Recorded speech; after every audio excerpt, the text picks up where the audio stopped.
before I cautiously ask hello. I already know what I'm in for. You in my ear. Already in my house. So real I can smell your breath.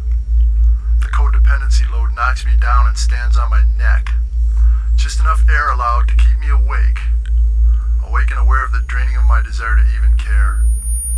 Breathing while listening to you on the other end becomes a gargantuan obligation. I wither while you blather on about whatever mundane thought develops in your head.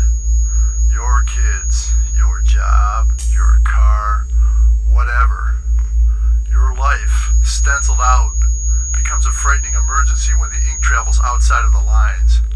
It's really no emergency at all.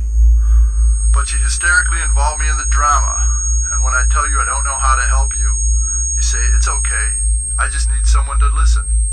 Cool.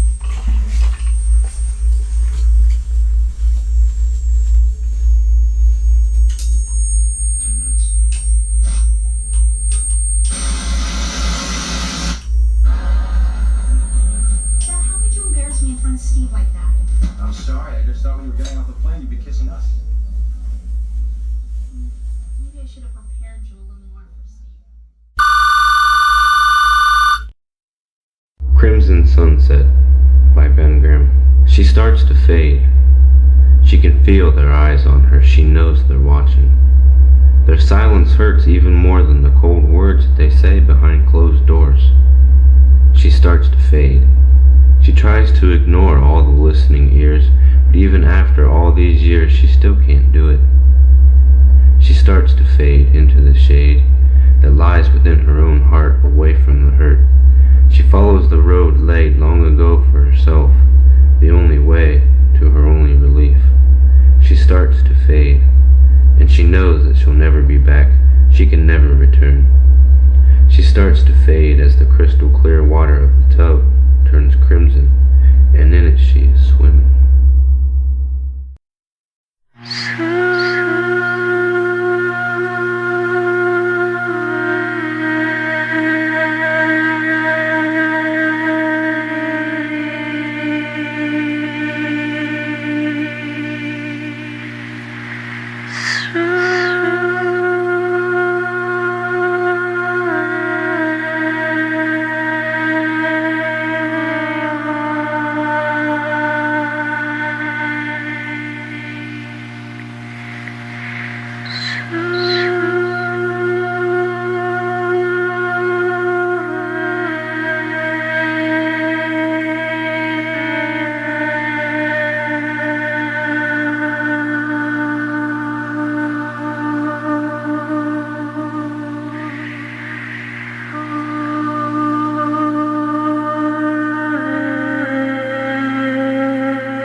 I feel the world. I sense all that is around me. I know about the future. I know about my dreams. I know what makes us real. I know what feels good. I know they lie. I know that sleep is good. I know that this is good. I know the earth is good. I know our lives are good. I know the darkness. I know the pain. I know the sky. I know the ocean. I know my hair. I know this life. I know my heart. I know my heart. I know my heart. I know my heart. I know my heart.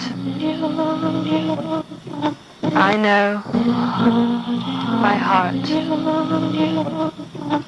I know my heart. I know my heart.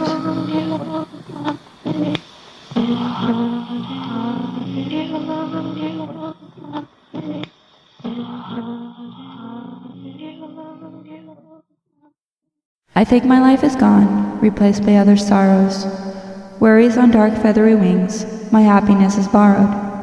Struck by others' fancy on what becomes of me, their minds impaled in sailing a ship that meets no sea.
Children litter the floor beside me. Flies crawl all over them, swarming in a black and gray mass of insect feasting. I'm so ashamed of what I was, who I was. I'm proud of who I am. Blood, cold and sticky like maple syrup, is everywhere. It covers the flower print linoleum floor and coats the walls in savage mad splashes of ferocity. I like the way the blood makes me feel. I like the way it makes my heart pound in my chest. As I make my way through the tangled mass of severed limbs and eviscerated bodies, I notice my wife. She stares at me in horror, her eyes rolled upwards and her adulterating mouth wide open in a silent scream. She is impaled through the neck with a large wooden-handled fork. It holds her upon the wall like some kind of grisly 3D painting. I stare at her red lips, a whore's mouth. How many cocks have been in it? How many gallons of sperm have been consumed by it? With my stomach lurching, I move past her and into the kitchen. I open the refrigerator and retrieve a carton of milk. Gulping down the milk down, I realize how terribly thirsty I am. It is at this strange moment that the Lord revealed himself to me. In my mind, a glorious celebration and a heavenly choir shouted hymns of praise. I am the one. I am the pilgrim, the hand of God. He loves me more than all the others, and I am to be his sword. I am punishment. Sinners repent. Sinners repent. Virtually nothing astonishes me now. I've witnessed everything before, as a child, as a man, and now as a god. I am omnipotent. My hands bend like steel, hard and solid, galvanized, polished and powerful. My body is thrusting, betraying my mind. The car I'm driving and the flesh I'm sitting in are blending, twisting steel, penetrating skin, converging into madness. Murder, and the light that shines on repentant murder, and that ideal, it swirls inside the thick metal skull that encases my burning white mind like a helmet. Bones crack and snap as they're forged with splinters of piercing metal and razor-sharp tendrils into my skin. They weave themselves intricately in spiderweb fashion throughout my musculature. My spinal column is reinforced with a powerful chassis of convoluting metal fretwork, and they become the core, the nucleus of my profound metamorphosis. We are dependent on each other, a symbiotic relationship of unfathomable meaning and shattering revelations. I am now a receptacle for power, energy, passion, fury, and vehemence. I will consume the impotent lives that wander into my path of righteous ascendancy with a shark-like gusto. I will devour the evils of this world. I do this for him. Now my addiction is the power that resides inside the marrow of human bones. It is this bone dust that I must now inhale and absorb into my system to keep me alive and sustain my ecstasy. With the Lord's help, the metamorphosis is complete. My arm is false. It is not real. There is no way it could be. I watch as the wind blows the hair on my forearm swirling into thistles. I've been awake for 9 days. My mouth is coated with pus-encrusted, infected sores. They riddle my lips in a fashionable display of vulgarity. The car that I have escaped from them in needs no fuel. It runs on, grinding metal. No oil, no lubrication. My blood is power. I ministrate the vehicle with my foul and terrible flesh. I am naked at the wheel. Flesh and metal has merged and become one. We are power incarnate. They will never catch me now.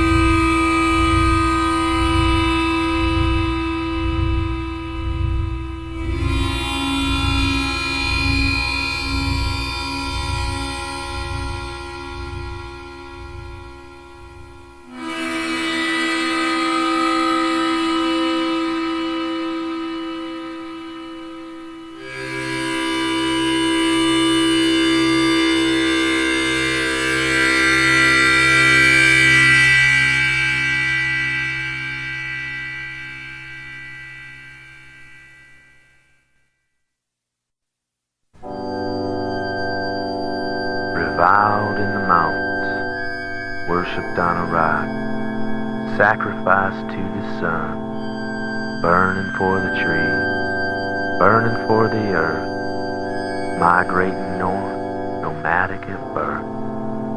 It is our privilege to penetrate. We will violate you, celebrate your tunnels. It is our privilege to penetrate. We will validate, celebrate your energy. Your servant is the earth. You obey your servant. You obey your servant. You serve me. I got vengeance.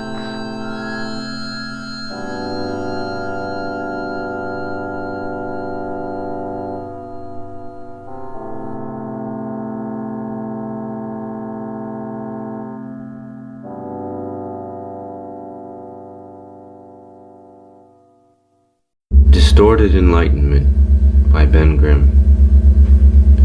The glass catches fire and melts before my eyes. I blink and rub my eyes, but it's still there. Through the glass I can see someone. The person waves, then gives me the finger. He looks strangely like me. The flame changes colors from red to blue to green. It's chaotic, yet also the most peaceful thing that I've ever seen. The window calls me to it, and I must go.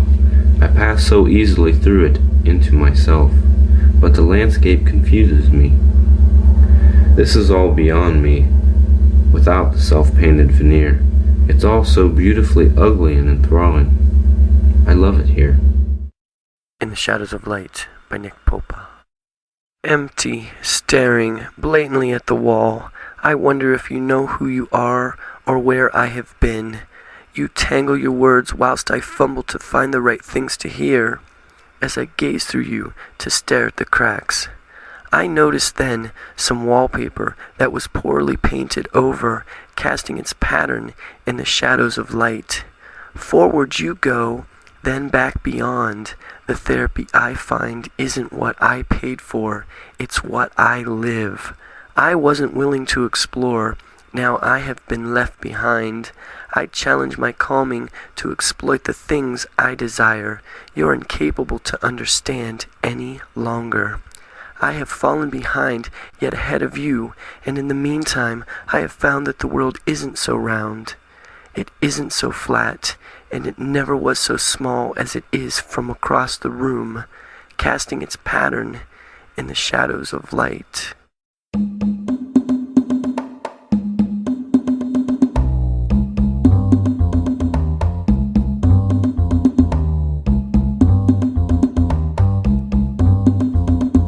Wrap them all in this web of yours and allow them to stand in circles around you, washed in your wonder, cleansed in your wisdom. They're willing to be there for whatever reason. Catastrophic conductor in a pathetic daily play, malignant manipulator for those who will stay. You cure everyone's problems, but never your own. Like a fragile, frightened child in a cave all alone. You just run away. There are things in there that you prefer to leave out of the light. You're a cool calculator, but I hate your alligators.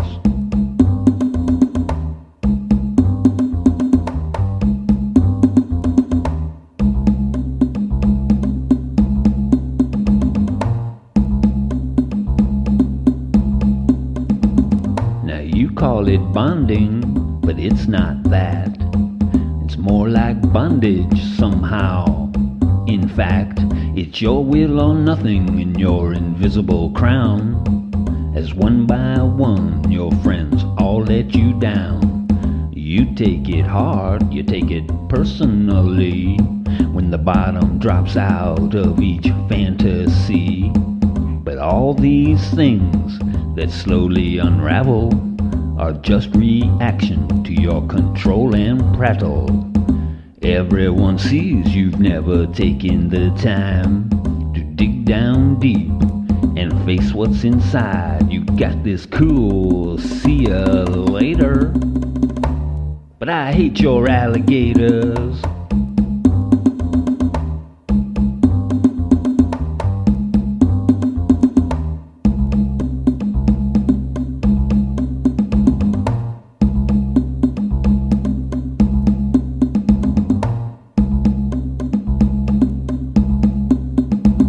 You stand in the wreckage in that strange green glow, rocking your hand all alone. Baubles and bangles bullshit and tears, trapezoidal tangles, temptations and fears, philosophies that you plagiarize, never went deeper than your mouth and eyes.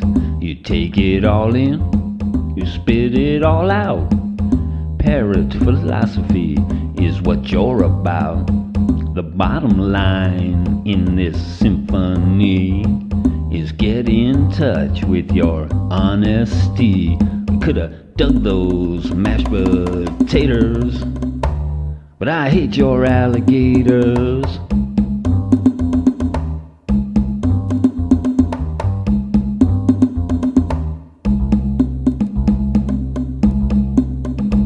But I hate your alligators.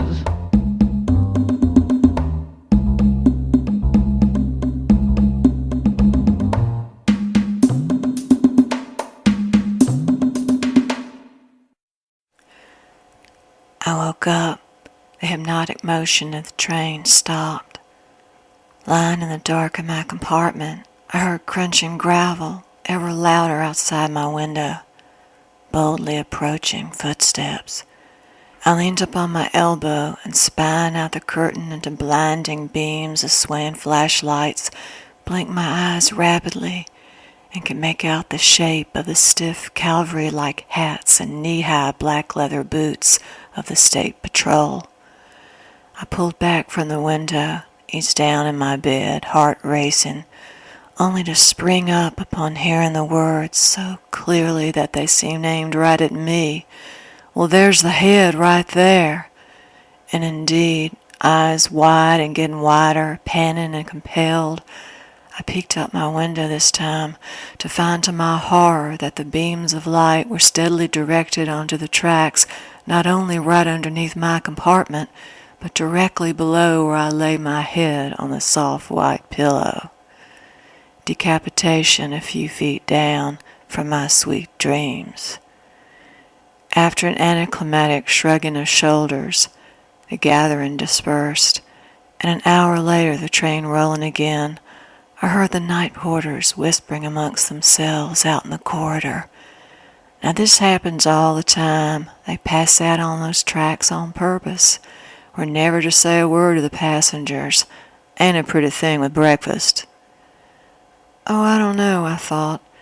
Squished brains on toast. Not so bad with scrambled eggs, a dash of paprika, and anyone for a glass of fresh squeezed OJ? Anybody?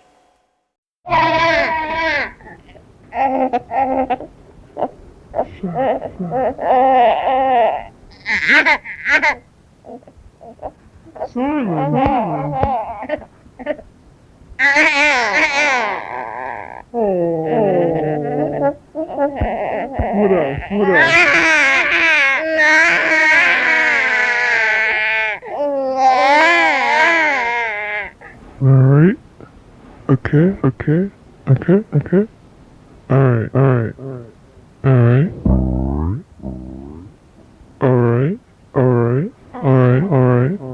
Yes.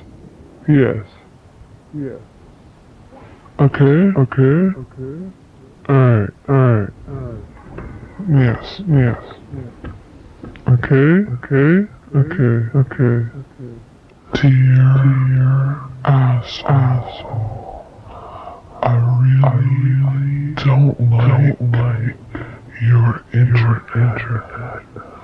I really don't like your television. Fuck you, asshole.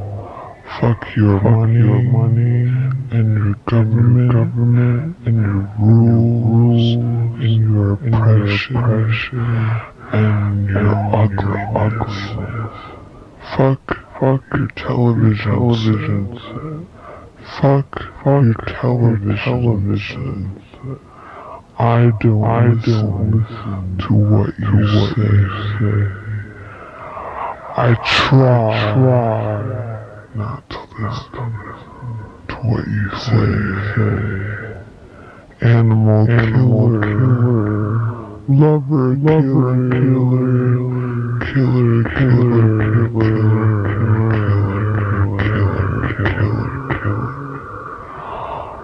don't like your internet. And I don't like your television. I wish you would throw it away. I wish you would break it. Give it up. Send it to a different universe. I don't like your television. I don't like your internet. I don't like your lies, your ugliness, your manipulation. I don't like your cars.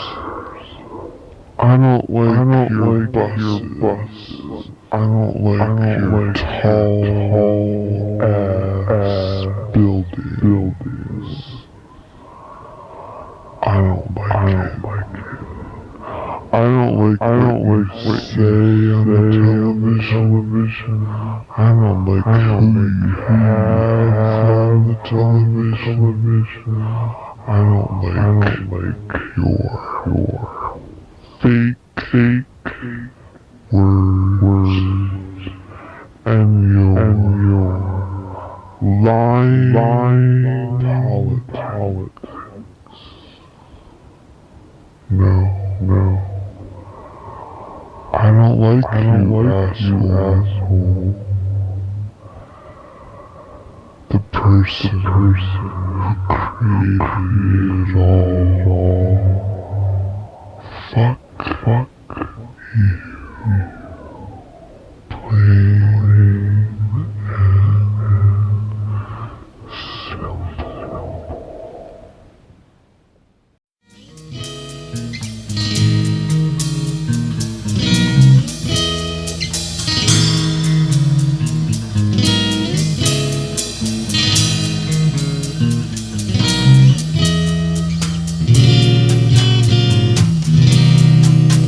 Gentle whispers.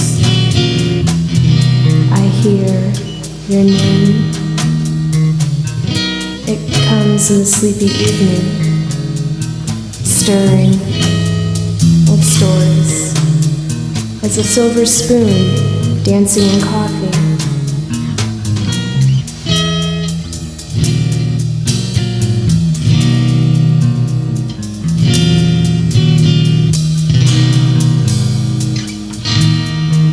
His timing overdue, like gray hairs on a worn hairbrush.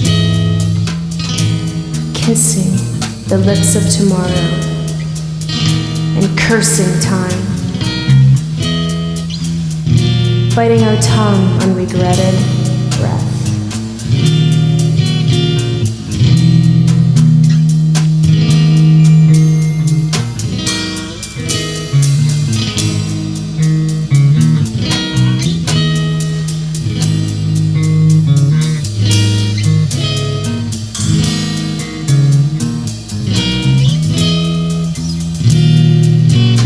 To forget, like a grave digger, I long to bury. I long to let guilt flow down a river's fall and drown.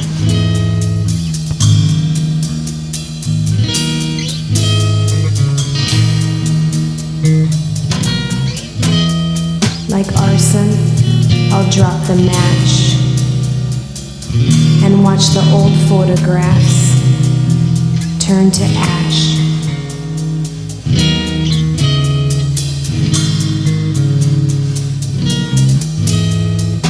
Opening the curtains to another second chance and place my welcome mat.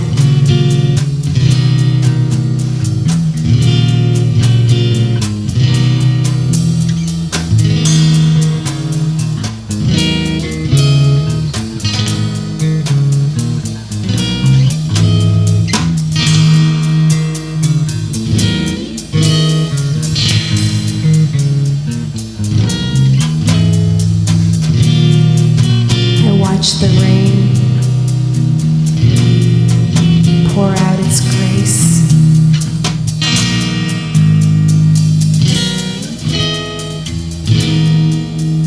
You're forgiven. Time will forget.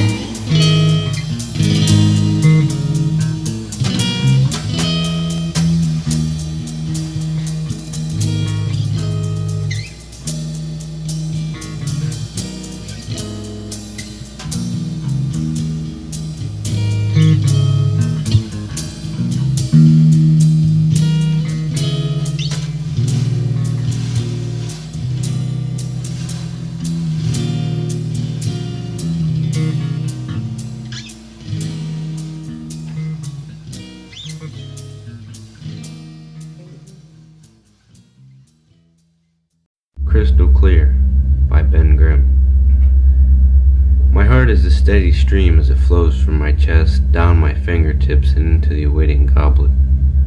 Raise the cup to your clear crystal lips, my sweet, and drink long and deep. Drink and tell me what you taste, for the elixir you intake has no hint of color. You want it inside my heart, sweet one, but as you truly find what I hold inside, ask yourself something. Do you still want me? I have no answers for you, wonderful one, for my heart is beyond empty, and the tainted fluid you now taste doesn't even feel as if it belongs to me anymore. You wanted me, now you know what to expect, so please, I beg you, taste long and deep, because I have no answers about me, for you, or myself.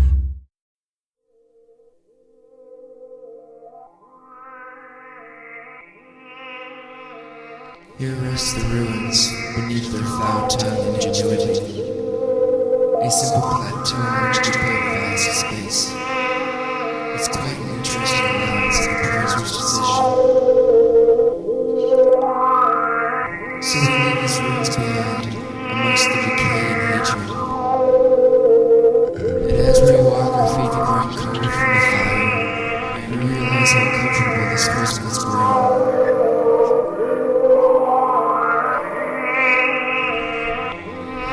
Close your eyes and imagine yourselves away from this time. Away from the muck. Away from the nauseating stench.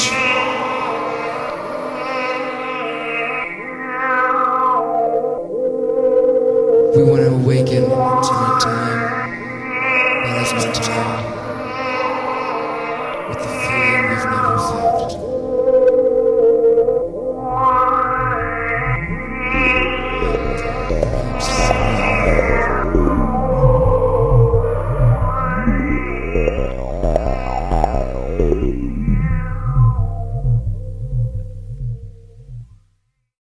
Circle of insanity. Insanity above me. Insanity below me. It's all around me. When will it stop? Pull out my brains with the hanger through my nose. Let the blood and brain that spew from my nose, and let my eyes melt and leak from my sockets. As above, so below, the circle is sealed.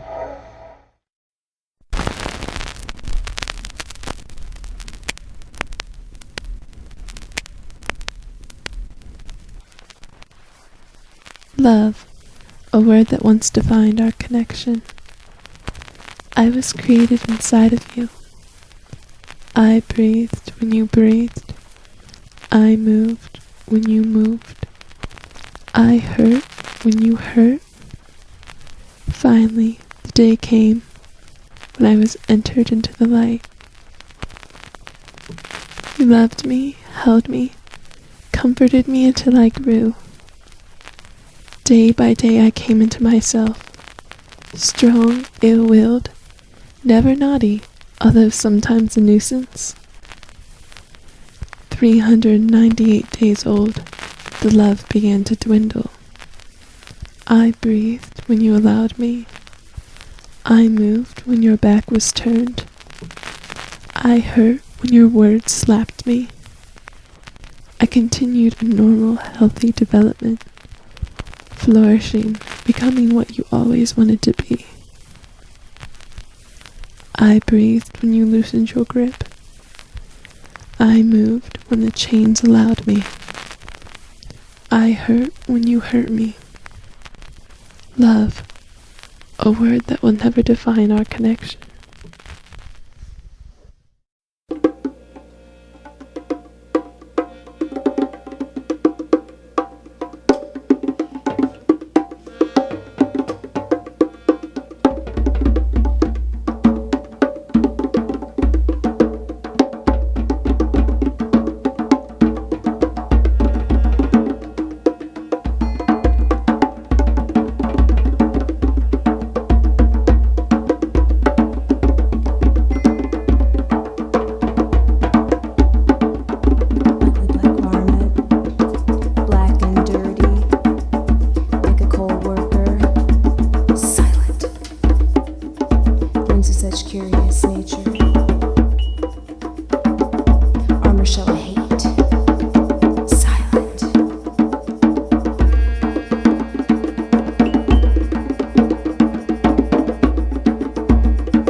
This endless stream, rising up from the left and flying in from the right, consumerism rushes, it's hungry.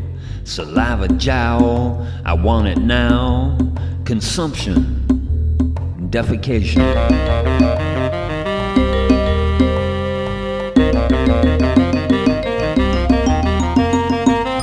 Who are all these people and where do they come from? On their way to what thing next? Embracing almost sexually the twisted manifest that tranquility is an aberration and contentment a purchase, consumption, defecation.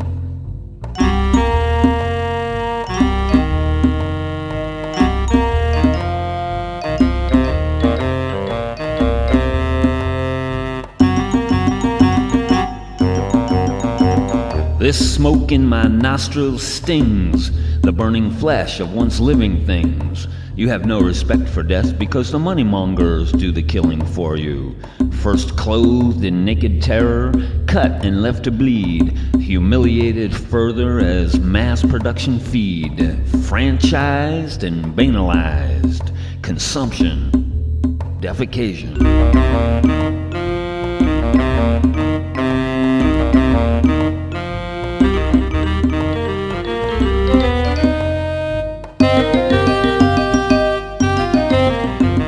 This stop sign dipped in fury screams at me in a car from its metal post.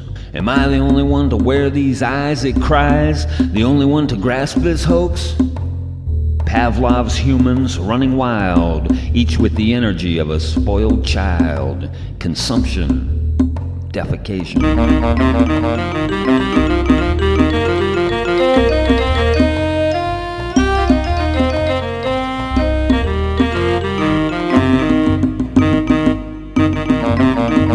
This daily binge to gather distracting things that take you even farther away from your inner being.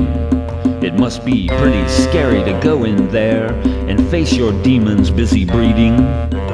Your delicately veneered happiness is starting to curl up at the edges, and you have a dreamlike suspicion that there's something more real and more solid. Well, there is, but you won't find it there.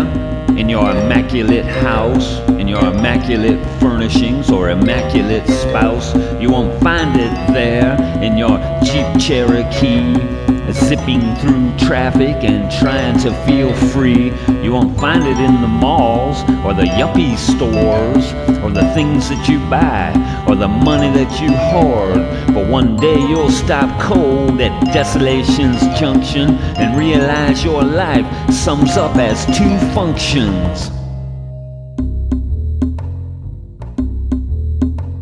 consumption and defecation.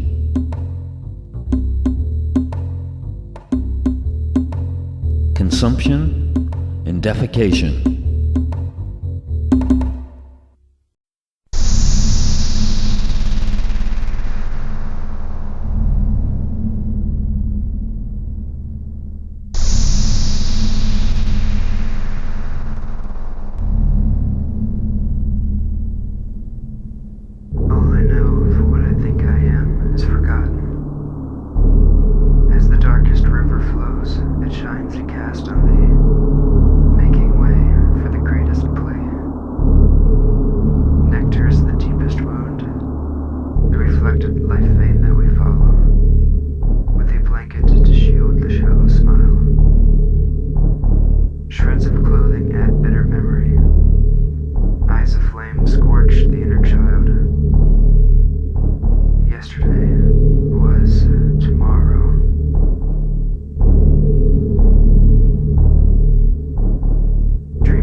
Showers of acid fall from the heavens, giving mercy on all of those who are forever lost.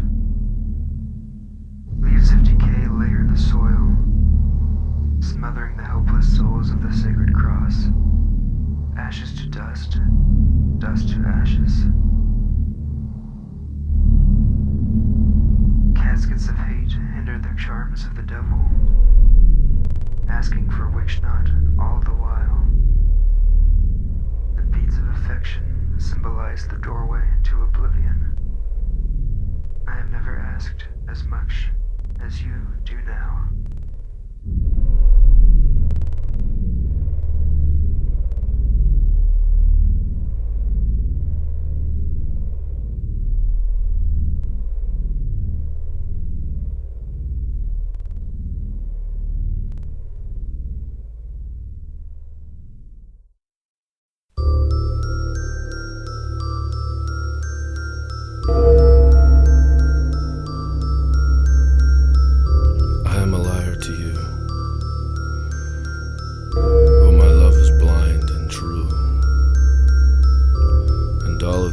dreams that I had for us went down just like the setting sun.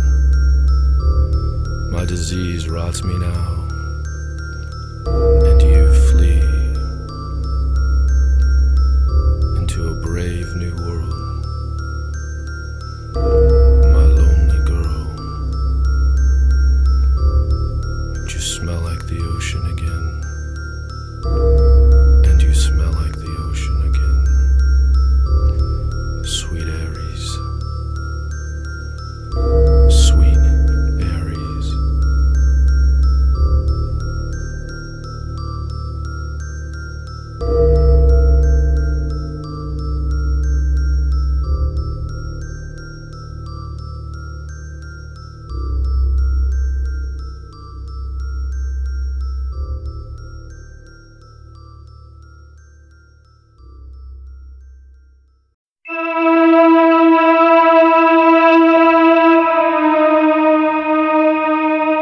Doppelganger, written by H.M. Tate, performed by H.M. Tate.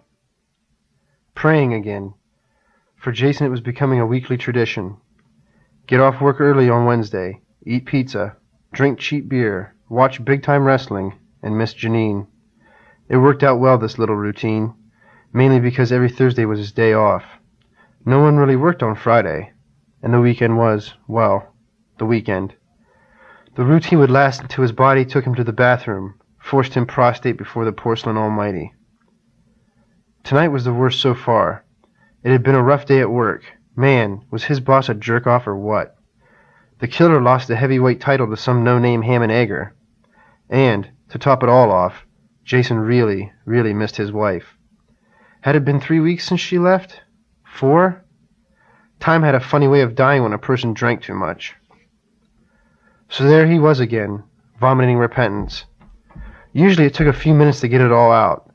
Then it was off to bed, alone, until noon or so. But this time was different. Jason's stomach refused to give. This time, something was wrong. His gut ached bad. It was as if a brick was floating in its juices. His throat was dry and burning. Sweat poured out of every orifice. The whole effort was exhausting. Squeeze hard, cough, squeeze hard, cough. Jason's mind called out to God. It begged for forgiveness. It won't happen again. The sentence was trite, overstated. Jason had said the same thing probably 100 times just in the past week. His mind meant it this Wednesday. Even if he didn't realize it, his mind knew the end was close. The air in his lungs was almost gone. Jason was choking. Desperate, he put a finger down his throat.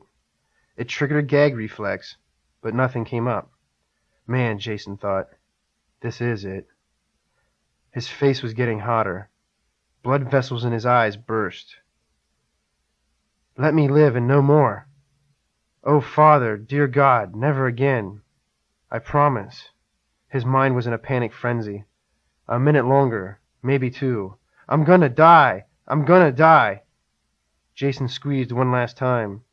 His abdominal muscles pushed and pushed and pushed. It, whatever it was, came free. And it was big. As it rose, it stretched and tore his esophagus.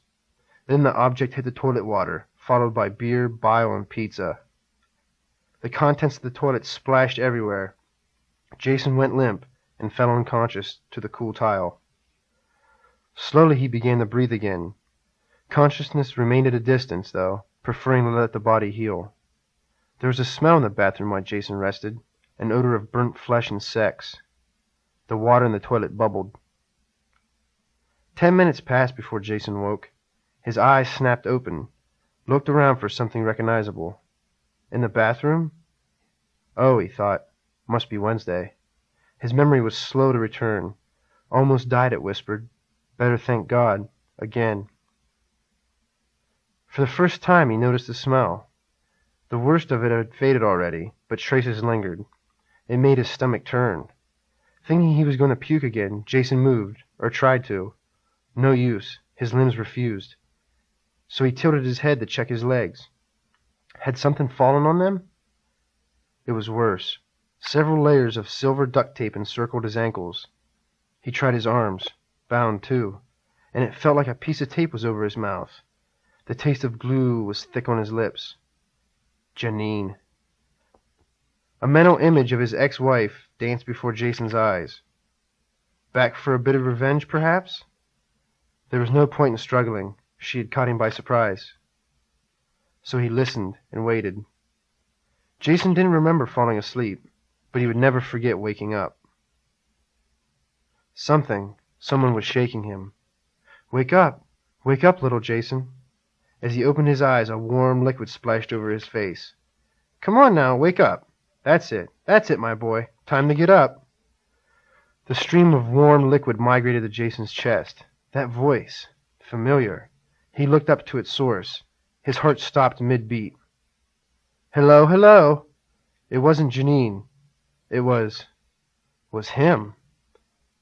A perfect replica of face and body stood over Jason, urinating from one hand and holding an axe in the other. Now Jason struggled. He tried to roll away, to kick and scream. The duct tape held him still. Now, there's no need for all that. If you promise to be good, I'll take that gag away, all right? Jason laid still. Okay, this might hurt a bit. The tape came free with a quick pull. Hair and skin left with it. Shit! Sorry about that. Couldn't be helped, though. I didn't know if you'd scream like a pig when you woke or not. It was eerie, beyond weird how much this guy looked like him. It was like looking into a mirror, Jason thought. Every wrinkle, every line and hair was an exact duplicate. But something in his eyes was different. Same color, yet they were dull and well. How do you get in? I came from there, Jason's reflection said, motioning with his eyes to Jason's stomach. All that choking business? That was me. What? What the hell are you talking about? Well, I can't really say. I don't know the hows or whys. I just kind of, came out, you know. It sounds weird. I can hardly believe it myself. But here I am. When I get loose, I'm gonna... Hey, now that's no way to talk to a brother. Huh? You ain't my brother. I never had no brother.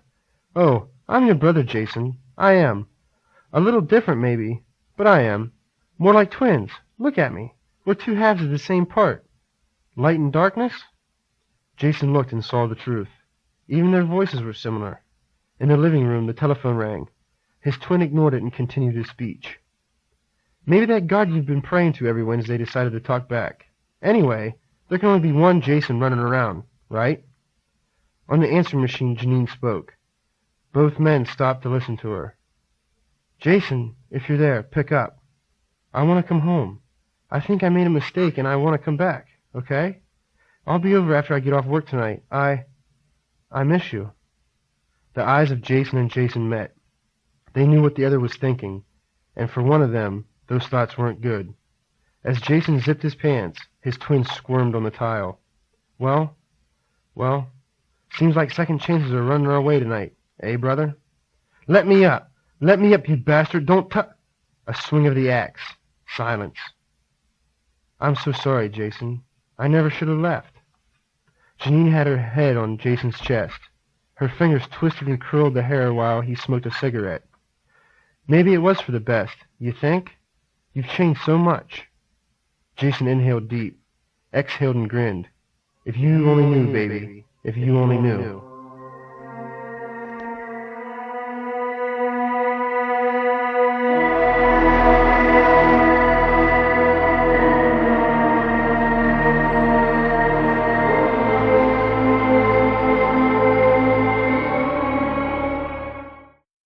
It's been a week since Memorial Day. To them, that means a different kind of work. They would walk through the solemn land and pull up the gifts of mourning. The flags, wooden crosses, and weather-beaten plastic flowers filled their arms as they went from row to row. They would then throw them into a dump truck usually meant for other things. Working there was hard, but the girl enjoyed it nonetheless. She worked diligently, trying to ignore the morning dew seeping into her leather boots and search for the plastic treasures. The rest of the crew, joking within themselves, were used to collecting things meant for other people, as they did it at least 6 times a year. Other than the plastic flowers, which were common among the things they picked up, they also found things like a stuffed tiger doll, a necklace with a broken clasp, and a can of Coke. They quickly pounced upon these unusual treasures and squabbled for their rights. Once in a while, though, you would find fresh-cut flowers in glass vases, or ink-smudged letters expressing loving sentiments to the deceased. The girl wondered why there wasn't more of these.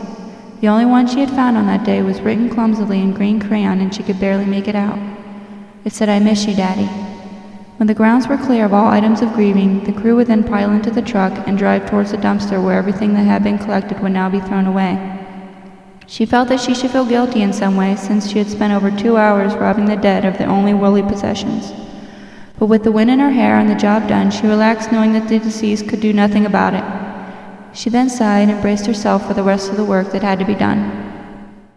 And I can imagine him, tugging his black boots on, trudging through drifts, throwing grain, hoisting bales, making it all make sense. He ate oatmeal and oranges and coffee warmed in a pan. He watched birds on Sunday afternoons, the smell of fried potatoes and bacon grease, permeating clothes, carpet, and stiff,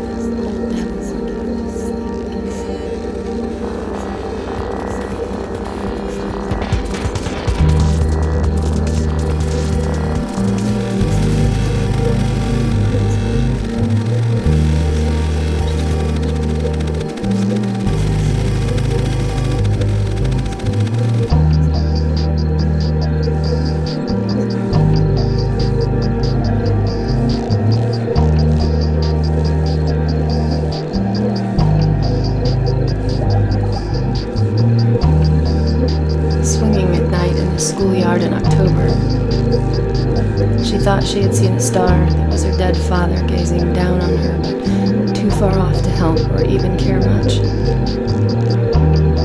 She said she would see him in the morning, then he choked on his tongue and died, but you've heard that before. And she keeps swinging, pulls the poles right out of the ground.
In a letter, he asked that a prayer be said for his soul, and still, I cannot remember if I did, or anyone.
exist in this cold, wet sea. I would have died long ago.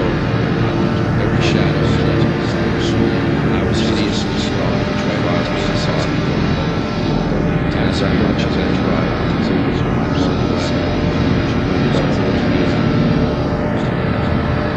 I can feel the seas that turn to shadows. Even in this life, I was like a child to free. You do what I was supposed to do. I'll bring myself a flash. I'm screaming inside. I'm choking myself. I can't stand this time that's sickening and stagnant. Our experiences I'm shooting myself. As I hold the candle, the tomorrow clouds from the trees I can still read the sun. I hear it as I walk across the street.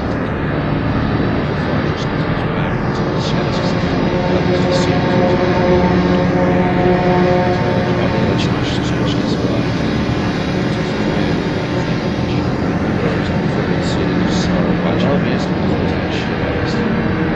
They had escaped the last experience and looking back on this, I wish they were too loved to death with fucking smiles. So you left flying there in the shadows of stars, each other, as if you sat there. Flying outside those places where the spark gets eyes lay their eggs inside the head. So it's really rest pulsating, it's just a stretch back to the taste of the soul of the strange. She stands crouching, watching his rapturous children. Shit, finally stares at him. Some kind of celestial trees, grass, water, running so large, some sort of grass. I had to change myself 3 days ago. Part of the time I spent with you all too fast. Once again, lost. Why can't you just be yourself? There's no one here with me now. My brain is mush and I feel like maybe I will die. Still wide awake and wishing I was. Insomnia is so beautiful. It forces me to wallow in everything and can't hide from my sleep. In my dreams, you're always so much to think about. I am a prisoner. I exist in this cold, wet sea. I would have died long ago.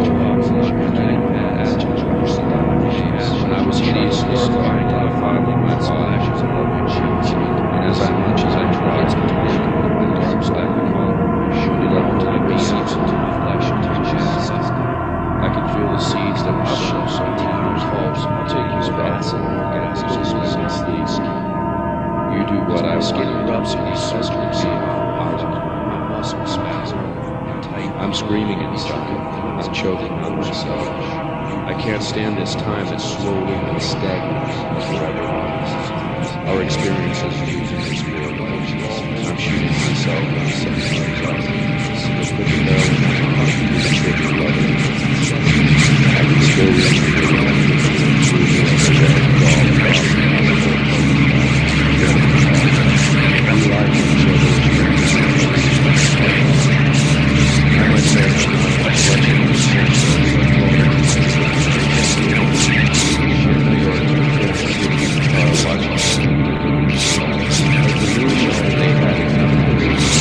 I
The hemorrhaging blisters and the sticking red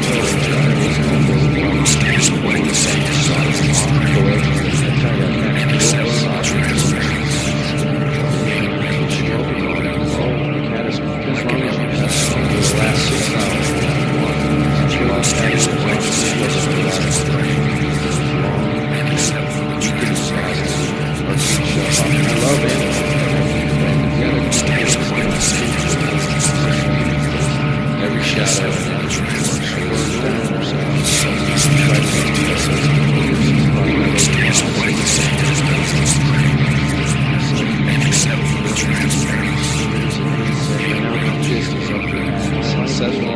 shadow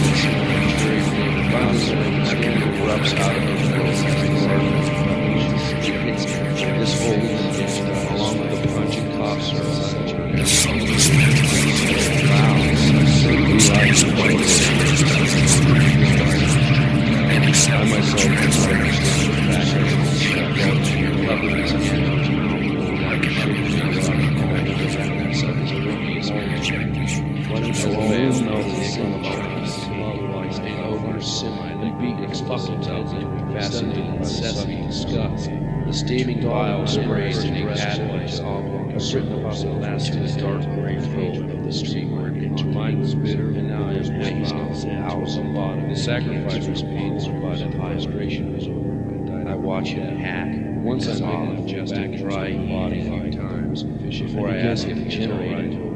His blood covered the bone in my mouth. My hands are long, salty, sticky monsters. I turned my attention back to the demon as who stands beside my right. I could hear every stands crouched and wide-eyed, watching in mock rapturous joy. Her shit come on stage, red hiked all the way up. Later on that day, as I asked them about it, I stared at the opinions and as I realized that she's why not? Left herself she grasped and squished, holding it up and out to way. Therefore, I right walls were reached to desperately. As I heard two red stand out of the water again, to feel the shape of that was fleshing herself out to me. As I hold the cat in my hand, gasping for breath, when I stare straight next to the one the left side of my face, cat's with the eyes wide open in frenzy. I swim the cat as she watches the wild as if battle is gravity. And I throw the cat in and watch the struggle for life. Ooh, yeah, she moans. Ominously, sickening. I love animals, but I hate birds. Okay, I can't she suddenly then rips her wild hands out of the diseased hole, fling them down imaginable touches of my face. The horrifyingly hot liquid splashes burn down your house and destroy your it hits my neck welcome you and drips down the collar of my shirt. As long as you have some seeps into the flesh of my chest. They were crawling in the meantime, I teach called. They laid their asses orgasm and dissolved. I was a sand ground. Your propaganda. My skin erupts in a festering yet another wound. My muscles spasm. As I slam your face into the fucking intricate water fountain and thick ropes. No more water. Just I feel my eyes closing. Crimson on light and the scent of the side and went to sleep. Your arms were swollen again, and now my fist is up your ass, and it's pulling your stomach down and out. I remember you had to change myself so that I could not be falling. Your names are etched so fucking we lied to each other as you went to see the movie of the Spider. I myself could not understand what you were saying, so I crawled into your liver and got drunk. Fuck you, and later shit-faced on a bunch of brain on Sunday. As the moon melted in front of us, you pulled the knife out of your stomach and listened, fascinated by the sucking sound of whisper and kiss. We took our first breaths of each other and we consumed ourselves with contempt. Our hatred delusions were seen. Mine was bitter, hers was short and drunkish. The sacrifice was